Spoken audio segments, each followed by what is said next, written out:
something happened that the whole world did not see coming.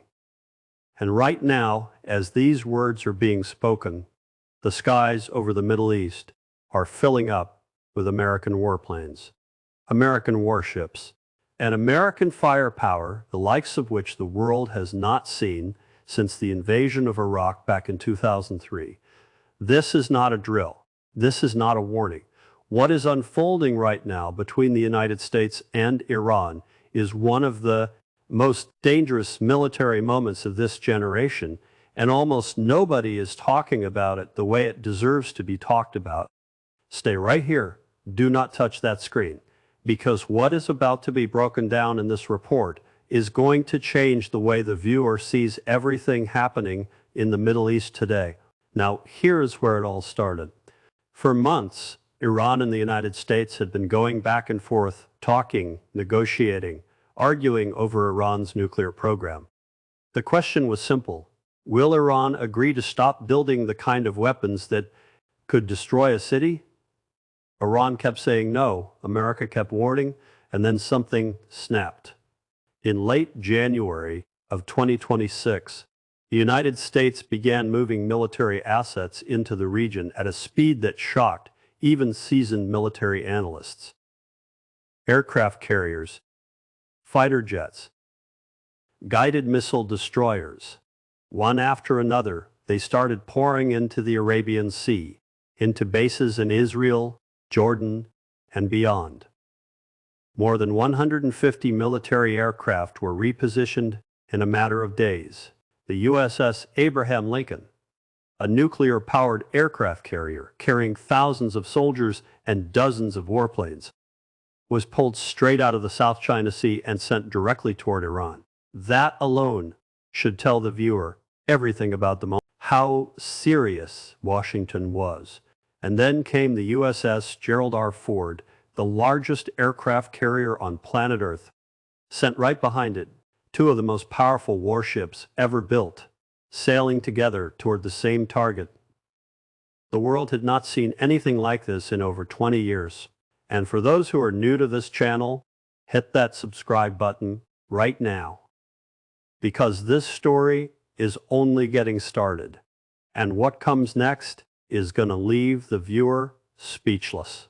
Now, here's where the story gets even more dangerous. While those two massive aircraft carriers were sailing toward Iran, something else was happening that almost nobody noticed.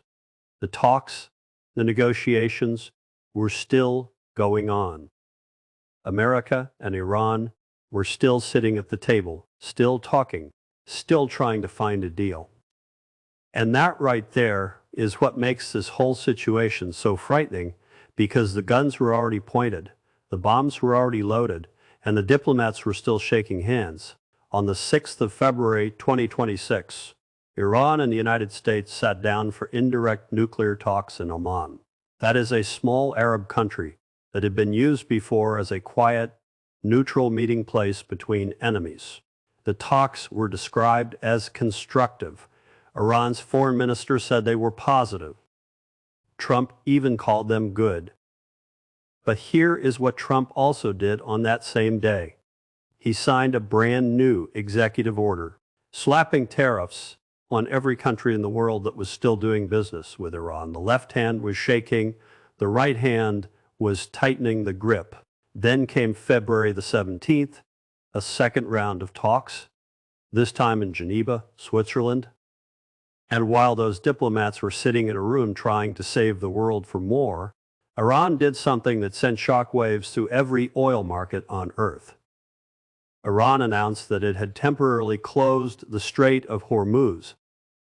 Now, for those who do not know what that means, the Strait of Hormuz is the narrow waterway through which 1/5 of all the oil in the entire world passes every single day. 1/5.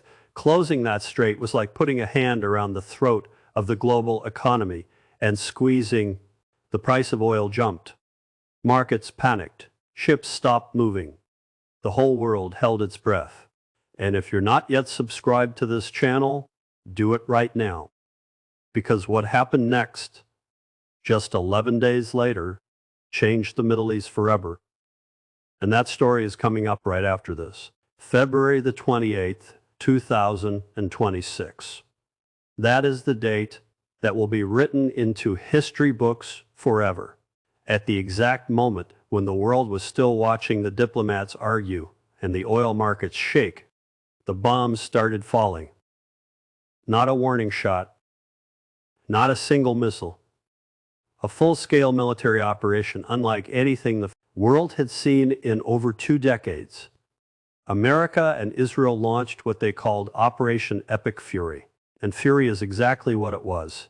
200 Israeli fighter jets took to the skies in the largest combat mission in the history of the Israeli Air Force.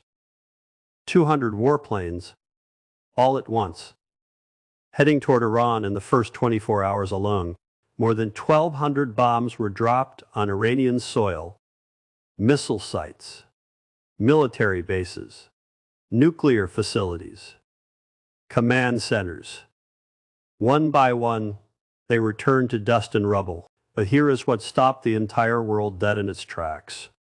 The strikes did not just hit weapons. They hit the man at the very top, Ali Khamenei, the supreme leader of Iran, the man who had ruled that country with an iron fist since 1989. The man who called America the Great Satan. The man who had sent weapons to Hamas, to Hezbollah, to the Houthis. His compound in Tehran was hit directly, and by the 2nd of March, Iranian state media confirmed what the whole world was already suspecting. Khamenei was dead. The supreme leader of Iran was gone. Trump went on television and said it plainly. The United States military, he said, was minus, and these were his exact words, knocking the crap out of them. He said operations were going very well.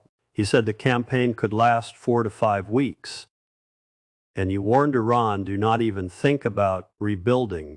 Meanwhile, on the ground and in the air, something else was happening that no subscriber to this channel should miss. Iran was not sitting still. Stay right there. Part 4 is where Iran fires back and the world discovers just how dangerous this fight is about to become. Now here's something the world did not expect. Iran hit back, and it hit back hard. Within hours of the first American and Israeli bombs falling on Tehran, Iran's Revolutionary Guard Corps launched something that looked like the sky itself was on fire. Hundreds of ballistic missiles, thousands of drones, all fired at once, heading in every direction.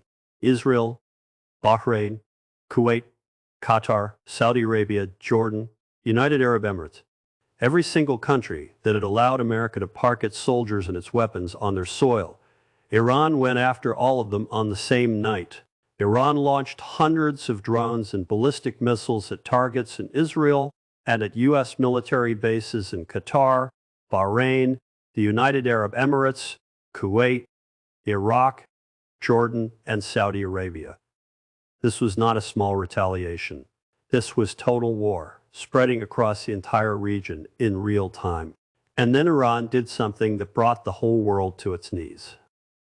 Iran effectively closed the strategic Strait of Hormuz, the waterway that facilitates passage of 1/5 of global oil trade. The Revolutionary Guard threatened to set fire to any vessel that tried to pass through. Ships turned around in the water. Oil stopped moving, and the price of oil shot up immediately. But it did not stop there. An Iranian attack damaged a terminal at Dubai International Airport, the world's busiest air hub, while airports in Abu Dhabi, Bahrain, and Kuwait also sustained damage. Tens of thousands of passengers were stranded, flights canceled. The Gulf's 3 biggest airports, Dubai, Abu Dhabi, and Doha, all hit or shut down at the same time. That had never happened before in history, not once. Iranian missiles targeted the headquarters of the U.S. Navy's 5th Fleet in Bahrain multiple times. The same fleet that was supposed to protect the Gulf, the same fleet that America had stationed there for decades. Iran was sending one message: nowhere was safe. The U.S. military confirmed that its death toll from the conflict rose to 6 after 2 bodies were recovered from a regional facility struck by Iran. American soldiers killed on foreign soil. That number, many analysts warned, was only going to grow, and Hezbollah, the Lebanese militia that answers to Iran, began firing rockets and missiles on Israel on the 2nd of March, saying it was retaliation for the killing of Khamenei. A new front had opened. Lebanon was now being pulled into the fire. The whole Middle East was burning. And the world was watching and asking one question: how does this end? Stay right here for part 5, because that answer is the most important thing anyone needs to hear right now. So here's where the world stands right now, and every single person watching this needs to pay very close attention. More than 1,300 people in Iran have been killed since the fighting began. The Iranian Navy and Air Force have been wiped out, and the Pentagon says that America and Israel will soon have complete control of Iranian skies. Think about that for one moment. A country of 90 million people, and within days it has lost its supreme leader, its Navy, its Air Force, and control of its own sky. But the world did not just sit and watch quietly. China called the American and Israeli actions unacceptable, saying it was wrong to assassinate the leader of a sovereign country and instigate regime change. Russia's Vladimir Putin called the killing a murder committed in cynical violation of all norms of international law. 2 of the most powerful countries on earth, both furious, both calling for an immediate ceasefire, and both doing nothing to stop it. The International Committee of the Red Cross warned that a dangerous chain reaction of military escalation was underway across the Middle East, with potentially devastating consequences for civilians. A chain reaction. Those are words that should make every single person stop and think carefully, because chain reactions do not stop easily. They keep going, they keep burning, until there is nothing left to burn. The conflict has led to surges in oil and gas prices, widespread disruptions in aviation and tourism, and sharp declines in stock markets. Analysts projected potential global inflation increases and risks of recession if disruptions persisted. That means the ordinary person, the one who never fired a single bullet, is already feeling this war in their pocket, at the petrol station, at the market, in the cost of food. And then came the most stunning statement of all. On Friday, President Trump said he would not negotiate with Iran unless it was prepared to unconditionally surrender, making it unclear when the fighting would end. Unconditional surrender. That is not the language of negotiation. That is the language of total conquest. Trump also said he must have a role in choosing Iran's next leader, calling the son of the late supreme leader unacceptable. America is not just fighting a war. America is trying to decide who rules Iran next. That is how far this has gone. The world is at a crossroads. The Middle East is on fire. Millions of innocent people are caught in the middle. And nobody, not the United Nations, not Russia, not China, not Oman, not the European Union, has been able to stop it. This is the story of how the world changed in the first week of March 2026, and it is still changing right now as these words are spoken. If this report opened your eyes, share it. Send it to someone who needs to understand what is happening. And if this channel has not yet been subscribed to, do it right now, because this war is not over. The next chapter is already being written, and this channel will be right here to break it down word by word, bomb by bomb, truth by truth.